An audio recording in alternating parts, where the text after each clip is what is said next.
आज हम लोग इस वीडियो में डिस्कस करेंगे शिक्षण के सिद्धांत यानी थ्योरीज ऑफ टीचिंग। उनमें कुछ एक इंपॉर्टेंट नाम मैं आपको बता देता हूँ। क्रियाशीलता का सिद्धांत, प्रेरणा का सिद्धांत, रुचि का सिद्धांत, निश्चित उद्देश्यों का सिद्धांत, नियोजन का सिद्धांत, चयन का सिद्धांत, विभाजन का सिद्धांत, आवृत्ति, लोकतांत्रिक व्यवहार और व्यक्तिगत विभिन्नता का सिद्धांत। राइट, इन सबको आज हम समझेंगे इस वीडियो में। इसके बाद अगर हम नेक्स्ट चलते हैं तो हम लोग देखेंगे स्टेजेस ऑफ टीचिंग, राइट, यानी शिक्षण की अवस्थाएं। उसके बाद हम लोग देखेंगे शिक्षण के स्तर यानी लेवल ऑफ टीचिंग, राइट, जिसमें हम लोग बात करेंगे स्मृति स्तर की, बोध स्तर की और चिंतन स्तर की, राइट, यानी memory level, understanding level and reflective level. ठीक है, ओके। इसके बाद हम लोग यहाँ पर बात करेंगे शिक्षण में संप्रेषण की यानी कम्युनिकेशन इन टीचिंग।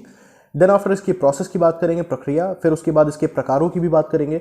इसके बाद नेक्स्ट हम बात करेंगे कक्षा संप्रेषण यानी क्लासरूम कम्युनिकेशन, राइट। इसके बाद हम लोग बात करेंगे बेसिक टीचिंग मॉडल की, जो कि जाना जाता है रॉबर्ट ग्लेसर का बेसिक टीचिंग मॉडल या बुनियादी शिक्षण प्रतिमान। ठीक है, इसकी बात करेंगे, इसको भी अच्छे से समझेंगे। उसके बाद हम लोग लास्टली बात करेंगे इसमें शिक्षण कौशल की यानी टीचिंग स्किल की, राइट। तो गाइस वीडियो के साथ एंड तक जरूर बने रहिएगा, बहुत सारी इंपॉर्टेंट इन्फॉर्मेशन आप लोग को मिलने वाली है आज।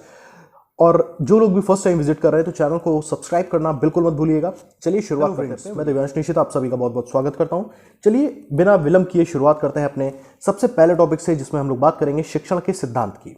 तो गाइज यहाँ पर थ्योरीज ऑफ टीचिंग की जब हम लोग बात करते हैं तो हम लोग देख लेते हैं यहाँ पर शिक्षक जब छात्रों को ज्ञान देता है तो उसे शिक्षण कहते हैं यानी टीचिंग, राइट। शिक्षण प्रक्रिया के दौरान एक शिक्षक को कुछ आधारों का अनुगमन करना होता है यानी उसको फॉलो करना होता है। इन्हीं आधारों या मान्यताओं को शिक्षण के सिद्धांत कहा जाता है यानी थ्योरीज ऑफ टीचिंग, राइट।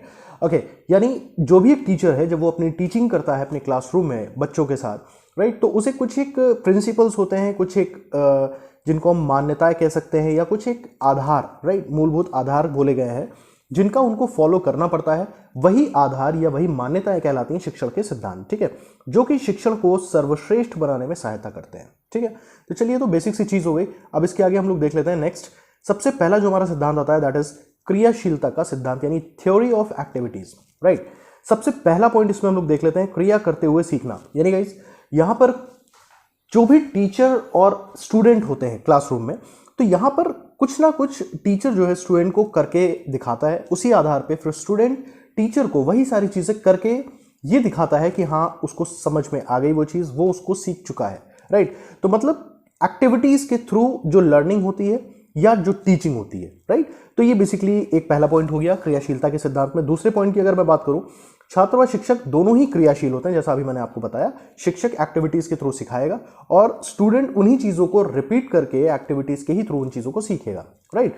इसके बाद हम लोग जब बात कर लेते हैं मॉन्टेसरी, किंडरगार्टन और डाल्टन आदि पद्धतियां क्रियाशीलता के सिद्धांत पे बेस्ड हैं या इसको लागू करती हैं। ठीक है, अब ये बेसिकली अब मोटी मोटी चीज आप समझिए कि जैसे मान लीजिए हमारे सामने अगर कोई भी हमारे क्लास में छोटे छोटे बच्चे होते हैं, राइट, उन छोटे बच्चों को अगर मान लीजिए हमको 2+2 सिखाना है, राइट। अब 2+2 या तो अपन लोग उनको ऐसे बता दें भाई 2+2 4 होता है, अदरवाइज हम उनको इंटरेस्टिंग बना के और एक्टिविटीज के थ्रू कैसे समझा सकते हैं भाई, वहां पे या तो हम अपनी फिंगर्स का इस्तेमाल कर सकते हैं, राइट। इसके अलावा मान लीजिए फिंगर्स हो गई, दूसरा ऑप्शन है हम बॉल्स ले लें, राइट।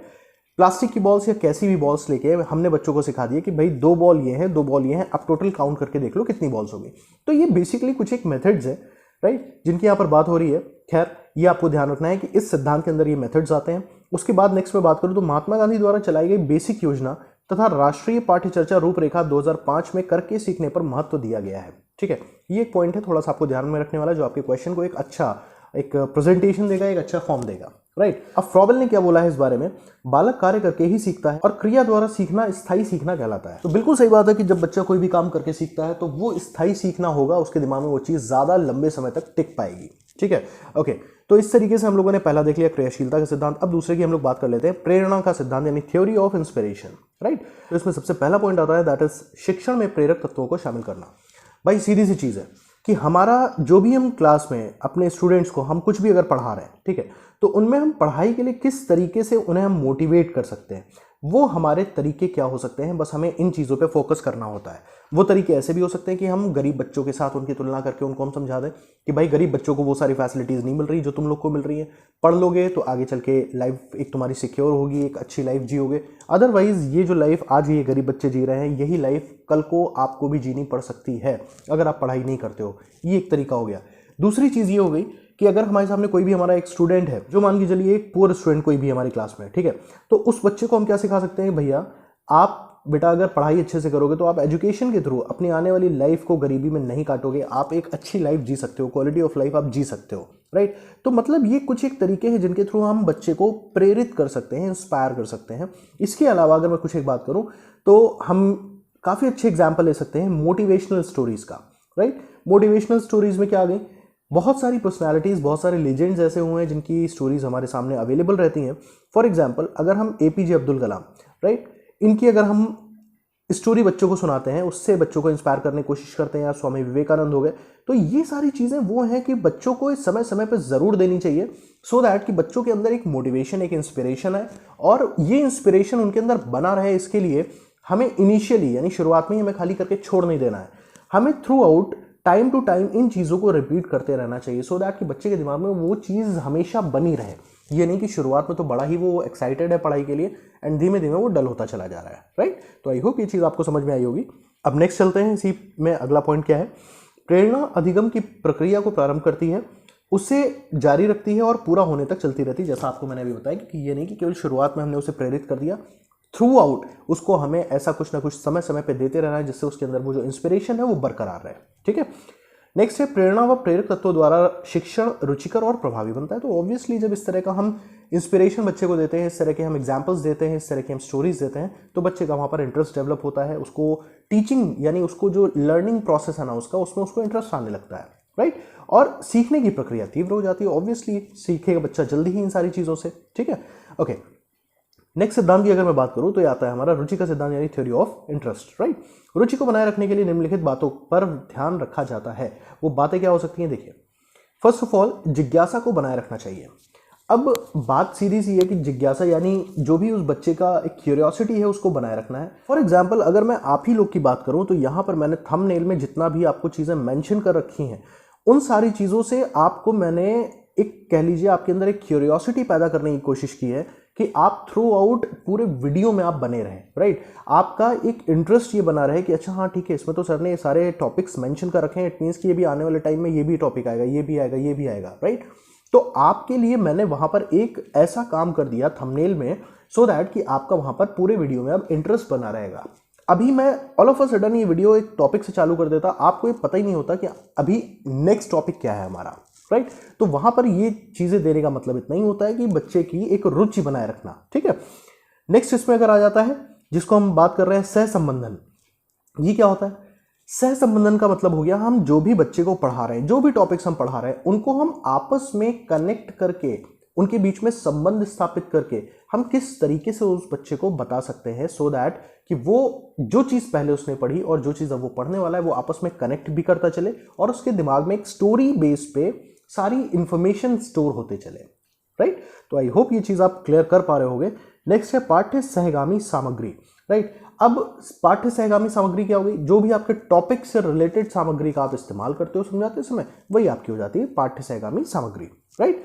अब नेक्स्ट इसमें देख लेते हैं चित्रों, मॉडलों व कहानियों का सहारा लेना, ठीक है, जो आपको मैं अभी बता चुका हूं, सारा वही सारी चीजें इसमें हम इस्तेमाल कर सकते हैं। एकाग्रता रुचि के सिद्धांत पर ही आधारित होती है। भाई जब इंटरेस्ट आ जाएगा बच्चे का तो एकाग्र तो वो अपने आप ही हो जाएगा, राइट, फोकस्ड हो जाएगा वो, ठीक है ना। Okay, now the next that is निश्चित उद्देश्य का सिद्धांत। देखिए, थ्योरी ऑफ स्टेटेड गोल्स, शिक्षण एक उद्देश्यपूर्ण प्रक्रिया है। ऑब्वियसली टीचिंग अगर करी जाती है तो किसी एक उद्देश्य के साथ करी जाती है, किसी पर्पस के लिए करी जाती है, राइट। उद्देश्य पूर्व निश्चित होने चाहिए, बिल्कुल। जब एक टीचर अपनी पाठ्य योजना बनाता है या अपना एक सिलेबस डिसाइड करता है, फिर अपना सब्जेक्ट मैटर तैयार करता है, उसको ऑर्गेनाइज करता है, राइट, उसी समय उसके जो भी उद्देश्य होते हैं उन चीज़ों को पढ़ाने के, उन चीज़ों को सिखाने के, वो निश्चित होने चाहिए, ठीक है। नेक्स्ट पॉइंट है दैट इज पाठ्य योजना बनाते समय यह सिद्धांत अत्यंत उपयोगी होता है। तो ऑब्वियसली उन्हीं उद्देश्यों के आधार पर वो एक पाठ्य योजना बनाता है, राइट, कि उसके क्या उद्देश्य हैं, ठीक है। नेक्स्ट है शिक्षण प्रक्रिया प्रभावी होती है। तो जब हम यहाँ पर एक निश्चित उद्देश्यों को फोकस कर देते हैं तो वहाँ पर हमारी जो टीचिंग प्रोसेस है वो काफ़ी इफेक्टिव भी हो जाती है, right. Okay, now the next one that is नियोजन का सिद्धांत यानी थ्योरी ऑफ प्लानिंग। तो इसको आप नाम से समझ पा रहे होंगे। शिक्षण प्रक्रिया में प्रत्येक शिक्षक को अपने शिक्षण की योजना बनानी चाहिए, यानी प्लान करके ही उसको आना चाहिए, राइट। नेक्स्ट है प्रस्तुतिकरण का क्रम ज्ञात होना चाहिए। बिल्कुल सही बात है कि एक जो टीचर है उसको ये पता होना चाहिए कि उसको जो भी उसका सब्जेक्ट मैटर है उसको किस क्रम में किस तरीके से बच्चों के सामने प्रेजेंट करना है, बच्चों को किस तरीके से सिखाना है, राइट। वो तरीके उसके कुछ भी हो सकते हैं। फॉर एग्जाम्पल उसका जो सब्जेक्ट मैटर है उसको वो एक क्विज के थ्रू, राइट, क्वेश्चन आंसर के क्विज के थ्रू भी वो प्लान कर सकता है, राइट, जिसमें उसको बच्चे को भी फीडबैक मिलता है टीचर से और टीचर को भी फीडबैक मिलता है बच्चे से। ये उसके ऊपर डिपेंड करता है, टीचर के ऊपर, कि उसका जो प्रस्तुतिकरण का जो क्रम है वो क्या होना चाहिए, ठीक है। Now the next that is, पहले से ही शिक्षक को प्रयोग में आने वाली विधियों, शिक्षण सहायक सामग्री की योजना बना लेनी चाहिए। तो बिल्कुल सही बात है यार, ये सब तो बहुत ही ऑब्वियस सी चीजें हैं कि जो एक प्रभावी शिक्षक होगा ना, तो वो इन सारी चीजों को पहले से ही प्रिपेयर कर लेगा अपने सब्जेक्ट मैटर को अरेंज करते समय ही, कि हमें किस तरीके से और किन मेथड्स को इस्तेमाल करना है, किन चीज़ों को इस्तेमाल करना है बच्चे को समझाने के लिए, राइट। नेक्स्ट है, समय श्रम की बचत होती है, तो ऑब्वियसली समय और श्रम दोनों की ही बचत होगी। शिक्षण अधिक क्रमबद्ध व प्रभावी बनता है, ठीक है। तो आई होप इसमें भी कोई आपको दिक्कत नहीं होगी। नेक्स्ट आ जाता है हमारा चयन का सिद्धांत यानी थ्योरी ऑफ सिलेक्शन। इसको फटाक से देख लेते हैं। शिक्षण प्रक्रिया में शिक्षक को विभिन्न विषयों को पढ़ाना और सिखाना होता है, ठीक है। शिक्षकों को यह दायित्व होता है कि वह इस बात को सुनिश्चित करें कि कौन सा विषय पहले और कौन सा सबसे बाद में पढ़ाएं। इसको सबसे आसानी समझिए कि कई बार होता है कि एक ही टीचर के एक ही क्लास के लिए कई बार 4 पीरियड्स लग जाते हैं, राइट। उसको 4 पीरियड्स पढ़ाने होते हैं। अब वो 4 पीरियड्स में फर्स्ट पीरियड कौन सा होना चाहिए, सेकंड कौन सा होना चाहिए, थर्ड कौन सा होना चाहिए, फोर्थ कौन सा होना चाहिए, कौन से सब्जेक्ट्स पढ़ाने, वो उनके एक सीक्वेंस को निर्धारित कर सके, राइट। तो इस तरीके से उसको ये सीक्वेंस की अच्छी नॉलेज होनी चाहिए, ठीक है। उसके बाद अगर बात करें शिक्षण सामग्री को कैसे प्रस्तुत करें, राइट। अब शिक्षण सामग्री का मतलब क्या हो गया, जैसे ही अभी मैंने आपसे बात करी कि मान लीजिए उसके 4 पीरियड लगे हुए हैं, राइट। अब वो साइंस है, मैथ्स है, लैंग्वेज में हिंदी मान लीजिए, राइट, इंग्लिश मान लीजिए। तो इस तरीके से अगर उसके 4 पीरियड्स लगे हुए हैं, अब वो किस तरीके से अपनी जो भी उसकी टीचिंग मटेरियल है उसको कैसे वो मैनेज करे पीरियड्स में अपने, सो दैट कि उसके अगर मान लीजिए लगातार 2 उसने ये पीरियड जो लिए, फर्स्ट 2 पीरियड्स, इसमें साइंस और उसने मैथमेटिक्स पढ़ाया, तो उसने किस तरीके से वो सब्जेक्ट्स का चयन करे, सिलेक्शन करे कि उन सब्जेक्ट्स को आपस में कनेक्ट करके वो पढ़ा पाए। ये इफेक्टिव टीचिंग हुई, राइट। जैसे जस्ट बिफोर एक पीरियड में उसने एक चीज पढ़ाई, नेक्स्ट पीरियड में उससे रिलेट करते हुए अगले सब्जेक्ट को उसने पढ़ा दिया, ठीक। उससे पहले वाला सब्जेक्ट का जो रिटेनमेंट है वो बच्चे के अंदर अच्छा होगा, वो उन चीजों को कनेक्ट करके दूसरे सब्जेक्ट को भी आसानी से सीख पाएगा, राइट। तो आई होप ये चीज आप समझ पा रहे होंगे। नेक्स्ट की बात करें, आगे इसमें लिखा हुआ है कौन सी कक्षागत समस्याओं को पहले हल करें, ऐसी अनेक समस्याओं का समाधान इसी सिद्धांत द्वारा होता है। अब कक्षागत समस्याएं क्या होती हैं इनको समझिएगा भाई। कक्षागत का मतलब क्लासरूम में, राइट, जब आप क्लासरूम में मौजूद हो और आपके सामने कोई ऐसी दिक्कतें आ जाती, वो दिक्कत कुछ भी हो सकती है, वो आपकी टीचिंग रिलेटेड हो सकती है, राइट, आपके चौक ब्लैक बोर्ड उससे रिलेटेड हो सकती है, राइट, आपके जो स्टूडेंट्स हैं उनमें किसी के हेल्थ से रिलेटेड हो सकती है, स्वास्थ्य किसी बच्चे का नहीं सही है, ठीक है, या क्लास में डिसिप्लिन से रिलेटेड हो सकती है। अब आपको वहां पर इतना सिलेक्टिव होना चाहिए, आपको इतनी इंफॉर्मेशन, इतनी नॉलेज आपके पास होनी चाहिए कि आपको कौन सी समस्या पहले हल करनी है, इन चीजों की आपको जानकारी होनी चाहिए, राइट। तो ये बेसिकली इन सिद्धांत के अंतर्गत आता है। इसके बाद नेक्स्ट आ जाता है हमारा दैट इज विभाजन का सिद्धांत यानी थ्योरी ऑफ डिवीजन। इसका मतलब क्या हो गया, लघु सोपानों का सिद्धांत भी इसे कहते हैं, राइट। यानी यहां पर जो बड़े बड़े टॉपिक्स होते हैं उनको छोटे छोटे टॉपिक्स में डिवाइड करते हैं टीचर्स, राइट। फिर पाठ्य चर्चा को विभाजित करके पढ़ाना, ये बात हो गई कि पूरा अगर जो भी आपका सब्जेक्ट मैटर है उसको डिवाइड करके अलग अलग पार्ट्स में, छोटे छोटे पार्ट्स में पढ़ाना, राइट। और सरल से कठिन की ओर जाना, यानी शुरुआत करें सरल से, बहुत ही आसान चीजों से, सो दैट कि बच्चे को वो चीजें नहीं पता है तो उसको समझने में बहुत ही आसानी हो। धीमे धीमे धीमे धीमे उसके लेवल को बढ़ाना चाहिए, राइट।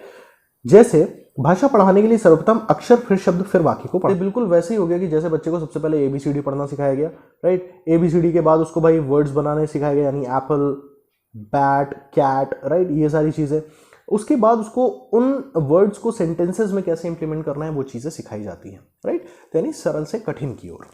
तो आई होप ये चीज आप कनेक्ट कर पा रहे होगे। अच्छा हाँ, वन मोर थिंग, इससे पहले जब मैंने आपको एक समझाया था अधिक्रमित अध्ययन, यानी जो प्रोग्राम्ड मटेरियल होता था, याद है जस्ट बिफोर जो वीडियो मैंने आपको एक चीज समझाई थी, तो उसमें क्या होता था, उसमें टीचर मौजूद नहीं होता था। ध्यान से समझिएगा, उसमें टीचर मौजूद नहीं होता था, उसमें बच्चों को मटेरियल जो है वो प्रोग्राम करके दे दिया जाता है। जैसे मैंने आपको एग्जांपल दिया था क्विज का, याद आया, कि जिसमें 4 ऑप्शंस होते थे ABCD, जो भी ऑप्शन बच्चा ने टिक किया, मान लीजिए D ऑप्शन टिक किया, अगर वो सही हुआ तो उसके आगे ग्रीन लाइट जल गई, एक गलत है उसको उसने टिक किया तो आगे उसके रेड लाइट जल गई, राइट। तो यानी इस क्विज को प्रोग्राम किया गया है, यहां पर टीचर मौजूद नहीं है, ठीक है।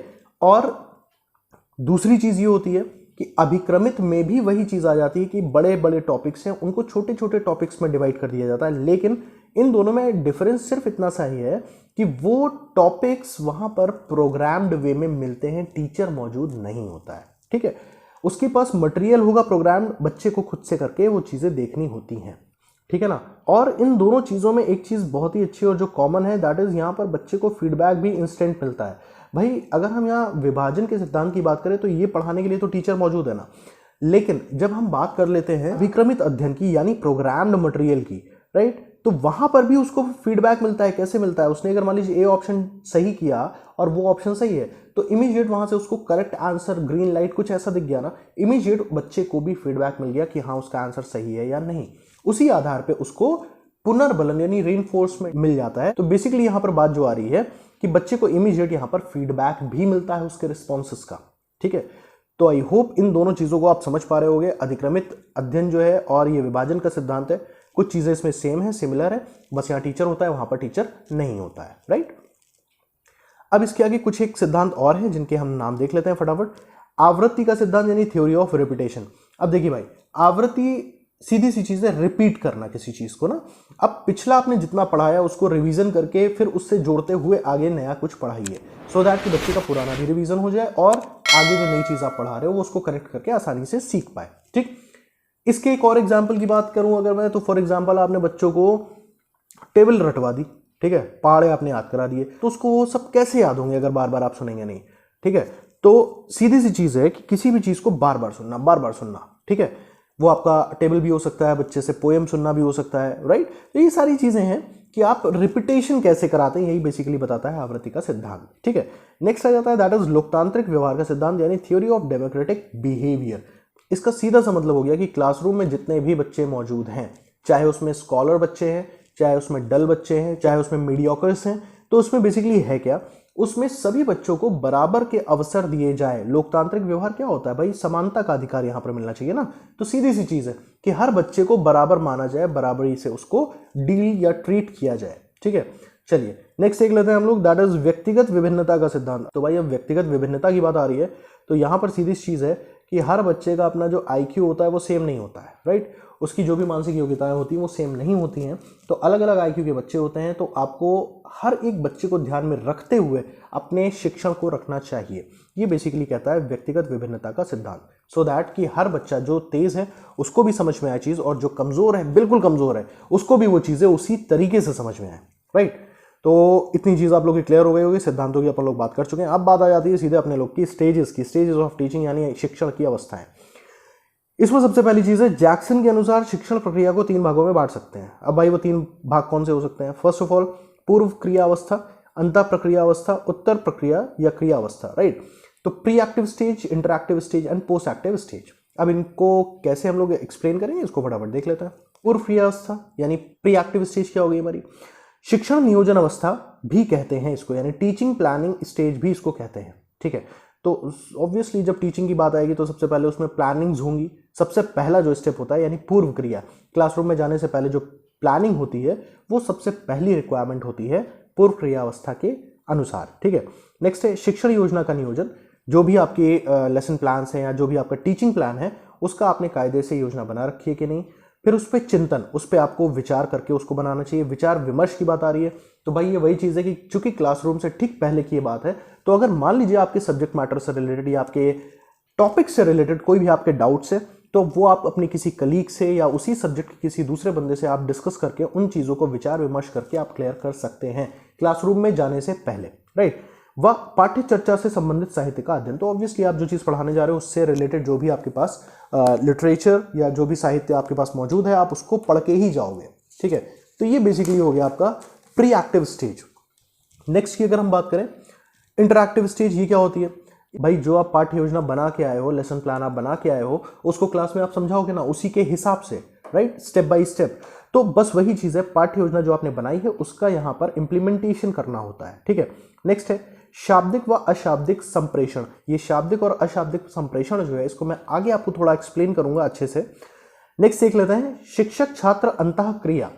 भाई टीचर और स्टूडेंट के बीच में क्या वो जो एक अंतः क्रिया होती है ना, जिसको बोलते हैं इंटरपर्सनल प्रोसेस, उन दोनों के बीच में बातचीत, टीचिंग और लर्निंग जिसको हम बोलते हैं ना, शिक्षण अधिगम वाली प्रक्रिया, तो एग्जैक्टली वो प्रक्रिया इसके बीच में होती है कि टीचर सिखाता है और बच्चा सीखता है, क्योंकि ये क्लासरूम की बात हो रही है, राइट।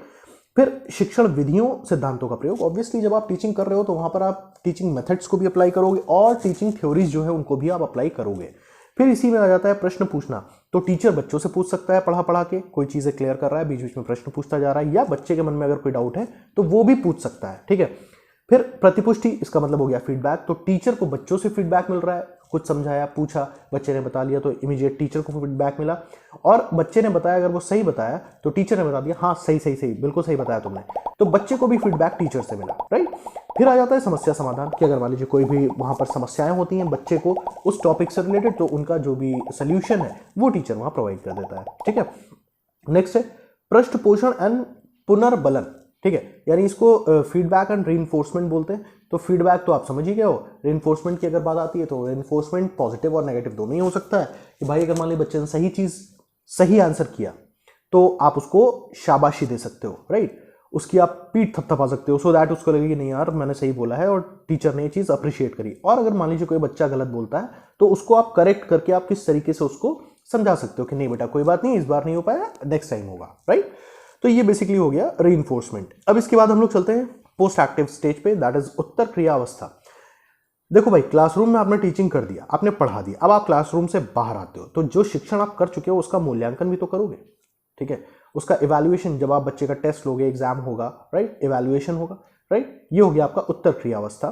फिर आ जाता है आपका शिक्षण द्वारा व्यवहार परिवर्तन के वास्तविक रूप की परिभाषा, यानी आपका टीचिंग है, जिस भी उद्देश्य से आपने वो टीचिंग किया था कि बच्चे को आपको ये चीजें बच्चे के अंदर चेंज करनी है, वो चेंज करने के जो आपके उद्देश्य है वो अलग अलग हो सकते हैं, वो आपके टीचिंग संबंधी भी हो सकते हैं, स्टूडेंट की जो नॉलेज है, नॉलेज रिलेटेड भी हो सकते हैं, स्टूडेंट की पर्सनल जो बिहेवियर है उससे रिलेटेड भी हो सकते हैं।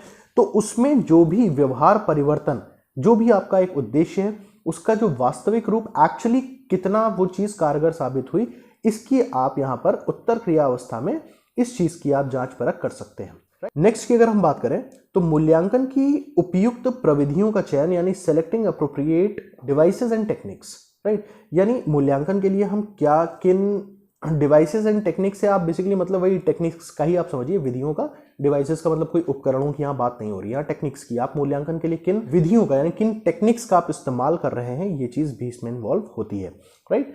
नेक्स्ट आ जाता है प्राप्त परिणामों से शिक्षण नीतियों में परिवर्तन। आपको जो भी बच्चे से आउटपुट मिला, जो भी आपको परिणाम मिले आपके शिक्षण के, अब उसके बाद आपको पता चलता है कि आपके शिक्षण में कहीं पर अगर कोई कमी रह गई है तो इसको इंप्रूव कैसे करना है, ठीक, उनको कैसे चेंज करना है, राइट। तो इतनी चीजें गाइस क्लियर हो रही होंगी, और क्लियर हो रही है तो भाई मेरे लाइक जरूर करते हुए चलिएगा और सब्सक्राइब कर दीजिए और ज्यादा से ज्यादा फटाफट शेयर करते हुए चलिए, ठीक है। चलिए नेक्स्ट देख लेते हैं। अब अपन लोग बात करते हैं शिक्षण के स्तर की, यानी level of teaching. Level of teaching में क्या क्या चीजें आती है भाई, तीन चीजों की बात करेंगे अपन लोग, स्मृति स्तर यानी मेमोरी लेवल, बोध स्तर यानी अंडरस्टैंडिंग लेवल, एंड चिंतन स्तर यानी रिफ्लेक्टिव लेवल। अब सबसे पहले स्मृति स्तर की हम बात करें तो एक किन बच्चों के लिए बेसिकली होता है, तो एक प्राइमरी स्टेज होती है, ठीक है, बहुत छोटे छोटे जो बच्चे होते हैं इनके लिए बेसिकली स्मृति स्तर यानी मेमोरी लेवल स्टेज होती है, राइट। इसमें क्या क्या होता है, रटना, क्योंकि बच्चा उतना छोटा होता है वो समझने लायक नहीं होता, इसलिए यहां पर उसको रटवाया जाता है, ठीक है। एक नाम अगला लिखा हुआ हर्बर्ट, हर्बर्ट इसके समर्थक थे। तीसरा पॉइंट है दैट इज सोचने व तर्क का कोई स्थान नहीं। तो भाई जब बच्चा इतना छोटा है वो कैसे सोचेगा और उस पर तर्क कर पाएगा, राइट, आर्ग्यूमेंट नहीं कर पाएगा। तो इस वजह से यहाँ पर जो स्टूडेंट है यानी वो जो बच्चा है वो निष्क्रिय माना जाता है, ठीक है, उसको सिर्फ रटना है, तो बच्चे का कोई खास रोल नहीं है। जब अपन लोग बात कर लेते हैं बोध स्तर की, तो बोध स्तर का मतलब क्या हो गया, समझदार होता है बच्चा जब वो चीजों को समझने लगता है। तो सबसे पहला पॉइंट समझना, ठीक, वो चीजों को समझ के सीखता है, ठीक। फिर तथ्यों में संबंध देखना, फिर वो जो भी टॉपिक, जो भी तथ्य उसको बताए जा रहे हैं उसमें वो संबंध करके वो चीजें सीख सकता है, वो देखता है, ठीक है। फिर छात्र शिक्षक दोनों सक्रिय होते हैं। ऑब्वियसली जब बच्चा थोड़ा समझदार हो रहा है तो वहां पर स्टूडेंट भी सक्रिय है और टीचर भी सक्रिय है, राइट। छात्र अपने विचार प्रस्तुत कर सकते हैं, बिल्कुल इस स्टेज में छात्र अपने विचार भी प्रस्तुत कर सकते हैं, ठीक है। नेक्स्ट पॉइंट इसी में आता है अवधारणा का निर्माण। तो जब बच्चा थोड़ा समझदार है, उसको चीजें कुछ सिखाई जा रही हैं, संबंध करके दिखाया जा रहा है, टीचर उसको उसी तरीके से एक्सप्लेन कर रहा है, बच्चे के विचारों को सुन रहा है, तो उसके अंदर धीमे धीमे कंसेप्ट डेवलपमेंट होता है, राइट। कंसेप्ट क्लियर होगा, नई चीजें उसके दिमाग में कुछ ना कुछ डेवलप हो सकती हैं कंसेप्ट से रिलेटेड, ठीक है। तो ये बेसिकली हो जाता है हमारा बोध स्तर, जो कि मीडियम लेवल है, बेसिकली अंडरस्टैंडिंग लेवल है, राइट। अब जब तीसरे की अपन लोग बात करते हैं चिंतन स्तर यानी रिफ्लेक्टिव लेवल, तो यहाँ पर हम लोग का सबसे पहला पॉइंट दैट इज स्मृति व बोध दोनों निहित होता है। भाई देखिए स्मृति ये हो गया यानी यहाँ रटना भी होता है और बोध स्तर यानी यहाँ पर समझना भी होता है। ठीक है, दोनों ही चीज़ों की बात हो रही है। ये सारी क्वालिटीज जितनी स्मृति की हैं और जितनी बोध स्तर की, ये सब यहाँ पर मौजूद होती हैं। इसके अलावा समस्या समाधान, चूंकि ये हायर लेवल के जो स्टूडेंट्स होते हैं उनके लिए अप्लाई किया जाता है, तो वहां पर बच्चे इतने कैपेबल, इतने मैच्योर होते हैं, इतने समझने लायक होते हैं कि वो समस्याओं का समाधान ढूंढ सकते हैं। ठीक है, यहाँ पर इसको बोला जाता है सर्वोच्च स्तर। किसको बात हो रही है, हम लोग कर रहे हैं चिंतन स्तर की, यानी reflective level. Right, reflective level focus रखो भैया। उसके बाद अपन लोग देखते हैं स्मृति लेवल को, अगर यहां पर हम इसको बोल रहे हैं उच्च स्तर यानी सर्वोच्च स्तर, तो ये हमारा हो गया निम्न स्तर। ठीक है, स्मृति स्तर हो गया हमारा निम्न स्तर और ये हो गया सर्वोच्च स्तर। ठीक है, नेक्स्ट आ जाता है हमारा दैट इज नवीन ज्ञान की खोज। तो यहाँ पर बिल्कुल बच्चा नवीन ज्ञान की खोज कर सकता है बिकॉज वो काफी सिंसियर होता है। राइट, और अगला पॉइंट आ जाता है दैट इज सृजनात्मकता, यानी जिसको हम लोग कह सकते हैं क्रिएटिविटी, नए नए आइडियाज वहां पर बच्चे के अंदर आते हैं। ठीक है, तो ये बेसिकली 3 स्टेजेस हो गई। अब हम लोग यहाँ पर बात कर रहे थे कम्युनिकेशन इन टीचिंग यानी शिक्षण में संप्रेषण। ठीक है, अब टीचिंग में कम्युनिकेशन क्या है, बहुत ही सिंपल चीजें हैं, थोड़ा सा ध्यान से सुनिएगा। अर्थ की अगर बात करें, किसी सूचना को एक व्यक्ति से दूसरे व्यक्ति तक पहुंचाना ही तो संप्रेषण कहलाता है। भाई कम्युनिकेशन क्या है, अभी अगर मैं एक इन्फॉर्मेशन जो आपके सामने लिखी हुई है मैं उसको बोल के आप तक पहुंचा रहा हूं, तो यही तो एक कम्युनिकेशन है मेरे आपके बीच में। ठीक है, बस यही कम्युनिकेशन को शिक्षण में जब अप्लाई कर दिया जाता है तो वो कहलाता है कम्युनिकेशन इन टीचिंग। ठीक है, अब ये कहां से निकल गया है, लैटिन वर्ड है कम्युनिस, जिसका मीन्स होता है सामान्य। ठीक है, यानी कम्यून। तो एनीवेज इसकी एक परिभाषा देख लेते हैं जो लिटिल महोदय के अनुसार थी। क्या, मानव संप्रेषण वह प्रक्रिया जिसके द्वारा जानकारी या सूचना पहले से ही सम्मत प्रतीकों यानी अग्रीड सिंबल के माध्यम से लोगों के बीच पारित की जाती है तथा वांछित प्रतिपुष्टि प्राप्त करना भी इसका लक्ष्य होता है। ठीक है, तो ये डेफिनेशन है, इस डेफिनेशन को आप लोग जरूर अपने पास नोट कर लीजिएगा। राइट, अब बात कर लेते हैं अपन लोग प्रोसेस की, यानी प्रक्रिया क्या है भैया। तो प्रक्रिया तो वही चीज हो गई ना कि एक हमको चाहिए प्रेषक यानी सेंडर, यानी टीचर हमें सबसे पहले रिक्वायर्ड होता है ना, फिर वो सेंडर यानी जो प्रेषक है वो कोई एक मैसेज ही तो पास करेगा। भाई टीचर अगर क्लासरूम में पढ़ाने आया तो कुछ पढ़ाने ही तो आया है, खाली लफाजी मारने तो आया नहीं है। राइट, तो इट मीन्स उसके पास कोई पर्टिकुलर इंफॉर्मेशन है जो बच्चों को सिखाने के लिए आया है। तो वही बात हो रही है यहाँ पर, वही है मैसेज या सूचना कि क्या इंफॉर्मेशन है। और तीसरा बंदा वो होता है जो बच्चा है, यानी वो क्या है, वो सीखता है, वो रिसीव करता है, वो प्राप्त करता है। ठीक है, जब टीचर ने कोई मैसेज है उसको कन्वे किया बच्चों तक, बच्चे ने उस चीज को सीखा, देन आफ्टर क्या हुआ, उसके बाद हुई प्रतिपुष्टि यानी फीडबैक। ठीक है, वो फीडबैक बच्चे ने यानी रिसीवर ने सेंडर को दिया। ठीक, कि उसको वो चीजें किस हद तक और कितनी समझ में आई। ये बेसिकली कहलाता है प्रोसेस यानी प्रक्रिया। ठीक, ये चीज आप समझ पा रहे होगे तो भैया बहुत मेहनत करी है आप लोग के लिए, तो यार लाइक जरूर करते हुए चलिएगा, कंजूसी बिल्कुल मत करिएगा। ठीक है, नेक्स्ट देख लेते हैं अपन लोग टाइप्स ऑफ कम्युनिकेशन यानी संप्रेषण के प्रकार। अब देखो भैया, शाब्दिक अशाब्दिक की बात करी थी ना, वो जरा उसको देख लेते हैं। शाब्दिक क्या है, अशाब्दिक क्या है, यानी verbal and non verbal.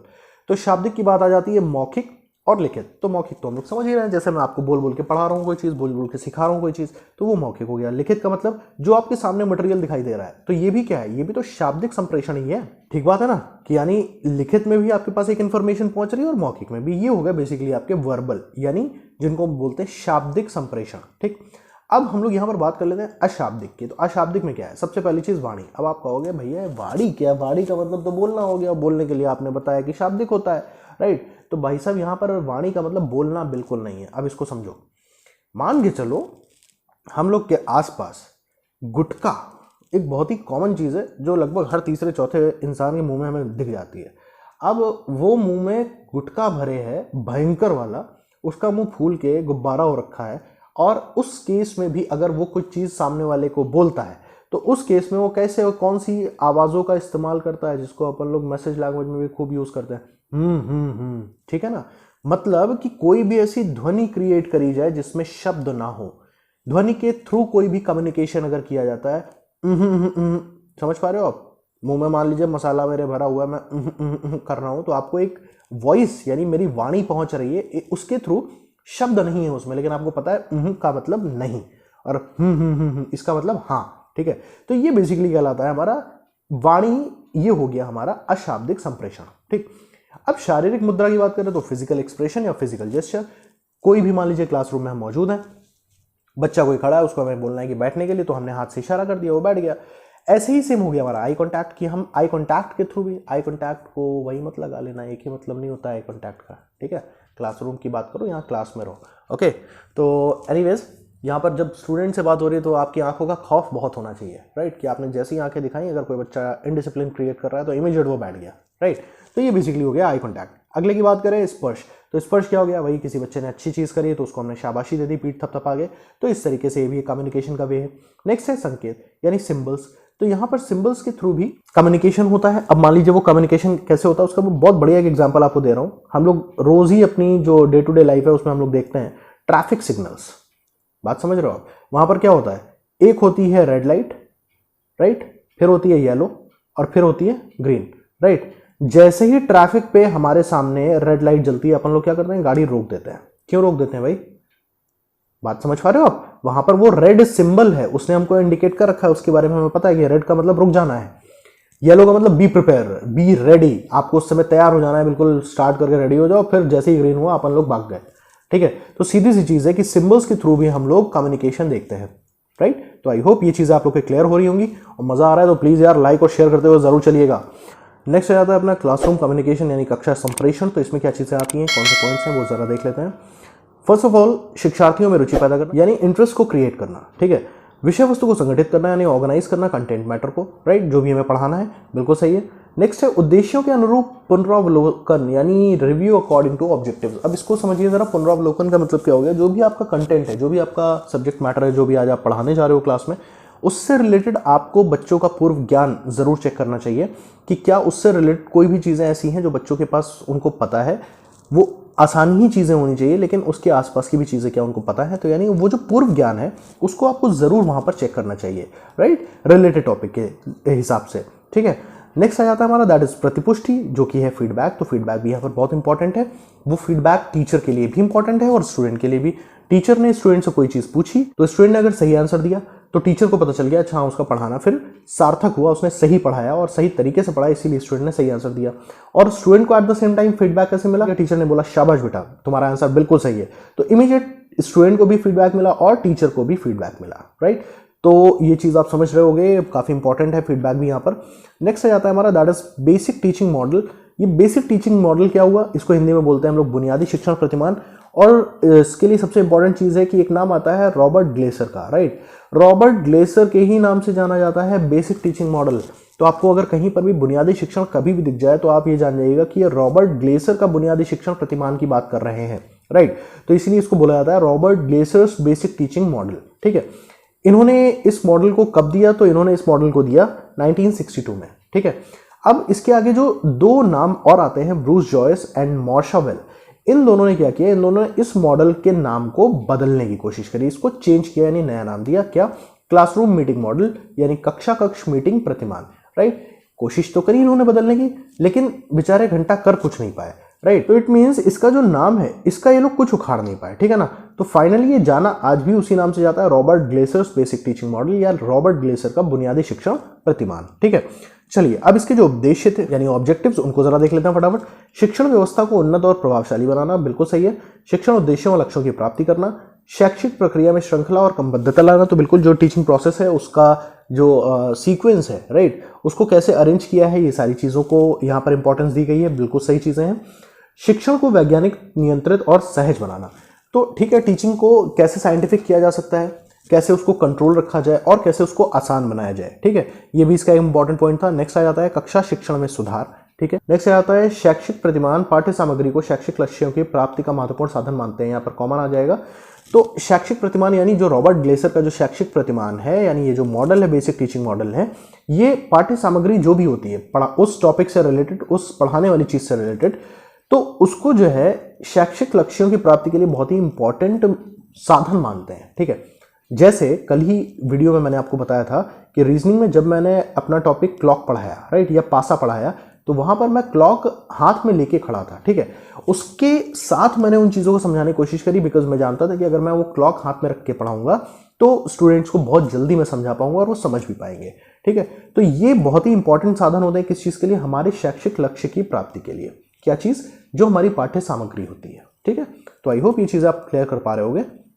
Next है छात्रों में वांछित व्यवहार परिवर्तन के लिए उपयुक्त उद्दीपकों का चयन में सहायक। अब देखो भाई, टाइम टू टाइम जो छात्र हैं उनके अंदर जो भी रिक्वायर्ड बिहेवियर है, राइट, उनका जो भी बिहेवियर में चेंज आना चाहिए, उसके लिए समय समय पर जो ज़रूरी उद्दीपक हैं उनका भी चयन करना आना चाहिए इस मॉडल के अंतर्गत। ठीक है, हमेशा एक ही उद्दीपक का काम नहीं होता है, कहीं पर हंसी मजाक भी अगर करना है तो वो भी चीज़ होनी चाहिए, लेकिन हमेशा वो नहीं होना चाहिए।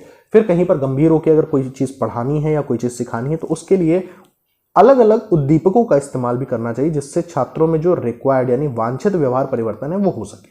ठीक है, ओके, नेक्स्ट चलते हैं। शिक्षण प्रतिमानों के आधार पर विभिन्न शिक्षण सिद्धांतों का प्रतिपादन किया जाता है। तो बिल्कुल सही है, जितने भी टीचिंग मॉडल्स होते हैं यार, तो वो सारे अपने कुछ ना कुछ नए नए वहाँ से प्रिंसिपल्स या थ्योरीज निकल के आती हैं। उसी तरीके से यहाँ पर भी शिक्षण प्रतिमानों के आधार पर कुछ अलग अलग यानी विभिन्न शिक्षण सिद्धांतों का प्रतिपादन किया जाता है। ठीक है, नेक्स्ट है दैट इज मूल्यांकन की महत्ता। यहाँ पर इंपॉर्टेंस दिया गया है इवैल्यूएशन को। ठीक है, चलिए अब यहाँ पर अगला एक पॉइंट और आता है। ग्लेसर ने इस शिक्षण प्रतिमान यानी टीचिंग मॉडल के अनुसार शिक्षण प्रक्रिया को 4 भागों में बांटा है। वो 4 भाग कौन से हैं?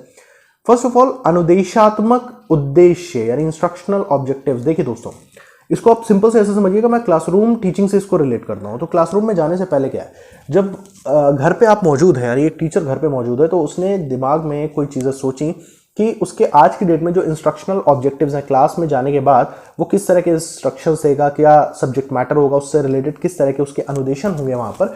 तो ये सारी चीज़ों को प्लान करता है, अपने उद्देश्यों को सेट करता है। फिर आती है बात प्रारंभिक व्यवहार की यानी एंटरिंग बिहेवियर की।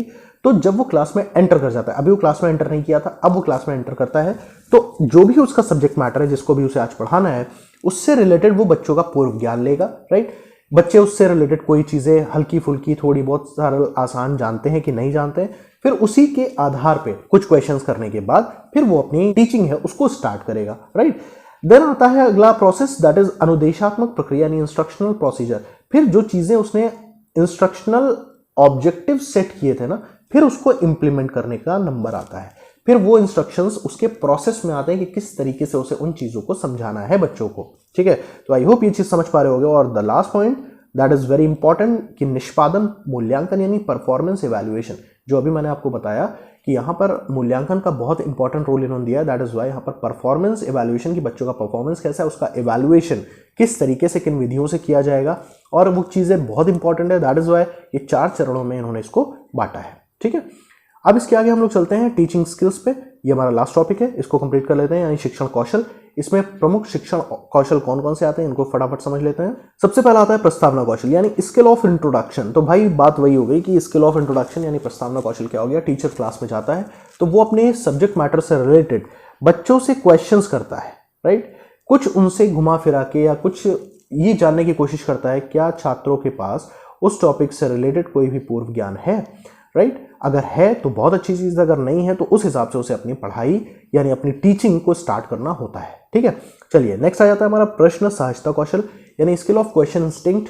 यानी यहाँ पर जो टीचर होता है ना, वो अपने सब्जेक्ट मैटर से रिलेटेड क्वेश्चंस का जो लेवल है वो कैसे और कितना आसान बना के रखता है, जिससे हर कोई बच्चा उस क्वेश्चन को आंसर कर सके। ये बिल्कुल भी नहीं कि बहुत हाई फाई उसने क्वेश्चंस रख दिए या उसकी लैंग्वेज काफ़ी टिपिकल कर दी, बच्चे समझ ही नहीं पा रहे हैं। ठीक है, तो ये कौशल आ जाता है प्रश्न सहजता कौशल में। नेक्स्ट आ जाता है खोजपूर्ण प्रश्न कौशल। खोजपूर्ण प्रश्न कौशल का मतलब हो गया कि जो भी चीज़ें बच्चों को पढ़ाई जा रही हैं या उस टॉपिक से रिलेटेड क्या उनके दिमाग में कोई क्वेश्चंस और उठते हैं, तो बच्चों के अंदर वो क्वेश्चंस उठने चाहिए। इस तरीके से उसका वो टीचिंग का जो स्किल है वो उसको पता होना चाहिए। ये चीज़ें आती हैं बेसिकली खोजपूर्ण कौशल में, कि बच्चे को खोजपूर्ण बनाना है कि कैसे वो खोज कर करके नई नई चीज़ें उससे निकाल सकता है। ठीक है, ओके, नेक्स्ट आ जाता है हमारा दैट इज प्रदर्शन कौशल यानी स्किल ऑफ डेमोन्स्ट्रेशन, कि हम कैसे प्रेजेंट करते हैं बच्चों के सामने अपने सब्जेक्ट मैटर को, कितना इफेक्टिवली प्रेजेंट करते हैं। नेक्स्ट आ जाता है हमारा व्याख्या कौशल यानी स्किल ऑफ एक्सप्लेनिंग यानी एक्सप्लेनेशन हमारा कितना इफेक्टिव है, सो दैट कि क्लास में हमारा मौजूद हर बच्चा, ज़रूरी नहीं कि हर बच्चा उतना ही स्कॉलर हो, उतना ही दिमाग का तेज हो, तो हर बच्चे को वो चीज़ें, वो एक्सप्लेनेशन हमारे समझ में आने चाहिए। ये हो गया basically skill of explanation. Right, next आ जाता है उद्दीपन परिवर्तन कौशल, जो मैंने आपको भी बताया कि समय समय पर उद्दीपन परिवर्तन होना चाहिए। यही आपकी चीज़ें आ जाती हैं स्किल ऑफ स्टिमुलस वेरिएशन में। नेक्स्ट है प्रबलन कौशल यानी स्किल ऑफ रेइंफोर्समेंट। तो रेइंफोर्समेंट वही हो गया, पॉजिटिव भी या नेगेटिव भी। अगर मान लीजिए किसी बच्चे ने सही बताया तो उसको आपको शाबाशी देनी है। राइट, और अगर मान लीजिए किसी बच्चे ने भी गलत चीज़ें बताई हैं तो उसको आपको डांटना बिल्कुल भी नहीं होता है, उसको आपको चीज़ें बतानी है और साथ में उसे उस चीज़ के लिए मोटिवेट भी करना है। कोई बात नहीं बेटा, नेक्स्ट टाइम डेफिनेटली आप करोगे, right, and you can do it. तो इस तरीके से आप कैसे रिइंफोर्स कर सकते हो बच्चे को। नेक्स्ट आ जाता है दैट इज श्यामपट्ट कौशल यानी स्किल ऑफ ब्लैक बोर्ड। अब ब्लैक बोर्ड से रिलेटेड चीज़ वही है कि बच्चे को उस सब्जेक्ट से रिलेटेड आप कितनी चीज़ों को और कितने अच्छे तरीके से उस ब्लैक बोर्ड पे यानी उस श्यामपट्ट पर आप समझा सकते हो, ठीक है, उसका इस्तेमाल कर सकते हो। ये आ जाता है आपका स्किल ऑफ ब्लैक बोर्ड में। नेक्स्ट है शिक्षण सहायक सामग्री कौशल। वही चीज़ हो गई कि आपको जो टीचिंग एड्स हैं आप उनको कैसे और कितना इफेक्टिवली इस्तेमाल करते हैं अपने टीचिंग में, राइट। नेक्स्ट आ जाती है चीज़ कक्षा प्रबंधन कौशल। तो भाई ये सबसे इंपॉर्टेंट चीज़ है, ये स्किल ऑफ क्लास मैनेजमेंट, कि आपकी क्लास आप किस तरीके से आप मैनेज करते हुए चल रहे हो, कि उसमें कोई भी इनडिसिप्लिन नहीं होना चाहिए, साथ ही साथ हर बच्चे को बराबर का एक अपॉर्चुनिटी मिलनी चाहिए। हर बच्चा, चाहे वो पढ़ने में बहुत तेज हो, चाहे वो पढ़ने में बिल्कुल भी डम हो, राइट। तो ये सारी चीज़ें हैं कि आप अपने पूरे क्लास को किस तरीके से और कितना अच्छे से आप मैनेज करके ले चल रहे हो, ठीक है। तो बेसिकली इस तरीके से हमारा टॉपिक कंप्लीट होता है फ्रेंड्स। तो आई होप ये चीज़ें आप लोग को समझ में आई होंगी। अब मैं फिर से एक ही बात बोलूँगा, जो लोग भी इस चैनल पे फर्स्ट टाइम विजिट कर रहे हैं भाई प्लीज़ सब्सक्राइब करना बिल्कुल मत भूलिएगा। इस वीडियो को लाइक एंड शेयर ज़रूर करते चलिएगा अपने कॉन्टैक्ट में। एंड हाँ, वन मोर थिंग आपको मैं बताना चाहूँगा कि इस वीडियो में आपको ये चीज़ लग रही होगी कि मैंने आपको ब्लूम्स टैक्सोनॉमी नहीं बताया है, राइट। तो do not worry about that. Taxonomy यानी ब्लूम्स टैक्सोनॉमी के लिए गाइज मैं एक सेपरेट वीडियो केवल ब्लूम्स टैक्सोनॉमी का बनाऊंगा और वो अपलोड करूंगा, बिकॉज काफ़ी इंपॉर्टेंट टॉपिक है और काफ़ी पॉपुलर टॉपिक है, राइट। दैट इज़ वाई मैंने इसमें उसको मेंशन नहीं किया, वीडियो और लंबी हो जाती, तो इस वजह से उसका मैं एक सेपरेट वीडियो बना दूंगा। Do not worry about that. तो चलिए मिलते हैं अपने नेक्स्ट वीडियो में। इसी तरीके से अपना साथ और प्यार देते रहिए। Thank you very much.